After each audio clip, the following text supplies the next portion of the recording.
لو حضرتك من الناس اللي شغاله في المطاعم او في الفنادق، تابع معانا الفيديو ده. الاول انا شويت السمك ده ازاي على شبكه يا جماعه في الفرن، ودخلته وولعت فوق وتحت وسبته على نار حلوه كده، ولما تلون معايا واستوى طلعته بالشكل ده كده، عملت له دقه حلوه وتتبيلته هقول لحضراتكم عليها دلوقتي. بس انا عايز اقول للناس اللي ما صلتش على النبي صلى الله عليه وسلم، يلا نبدا الفيديو دايما بالصلاه على الحبيب النبي وذكر الله.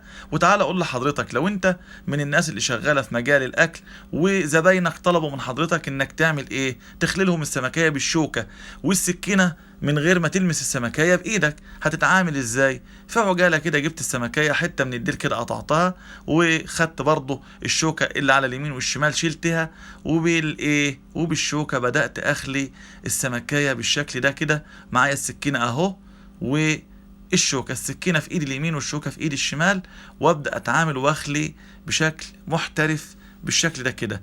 السمكية طالما حضرتك واخدها او مستلمها من شيف كويس شواها بشكل صحيح، طبعا انا قدمت الطريقة بتاعت الشبك دي عشان هي بتكون حلوة شوية، مشوية في الفرن، بتعمل السمكية مستكاوي على شكل جراب. وحضراتكم لو متابعيني من فترة، شفتوا فيديو برضو التحدي اللي كنت عامله قبل كده، وطريقة الشوي اللي كنت بتحدى فيها الناس كانت نفس الطريقة دي كده، والفيديو طبعا تعدى ملايين المشاهدة.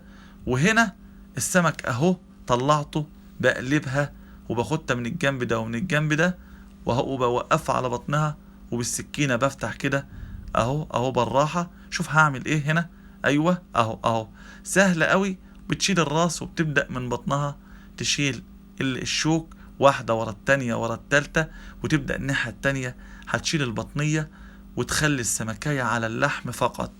سهلة كده، حلو قوي. حبايبنا اللي مهتمين بقى بالتتبيله، ايه ده عمرو ده التتبيله دي ليمون وتوم وفلفل حامي وفلفل الوان وملح وكمون يا جماعه، كل ده ربطه في الخلاط، زودت معاه شويه ليمون وشويه زيت زيتون بساط وسنه ميه، وسقيته ودخلته الفرن نشف معايا على نار هاديه وطلعته.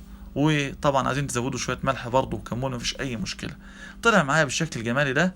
الناس برضو طبعا اذا كان معاه طفل او حد كبير وطلب مني ان انا اخلله السمكية بالشكل ده كده، فبخلها له وبطلعها له وبقدمها له بالشكل ده كده. بألف هنا وشفا لكل الناس اللي بتاكل من ايدينا، وبألف هنا وشفا للناس اللي بتشوفنا وبتجرب الاكل على طريقتنا.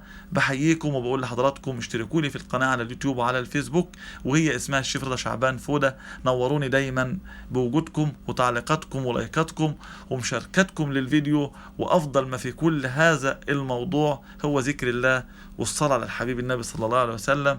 إلى أن أراكم في فيديوهات قادمة، انتظروني، والسلام عليكم ورحمة الله وبركاته.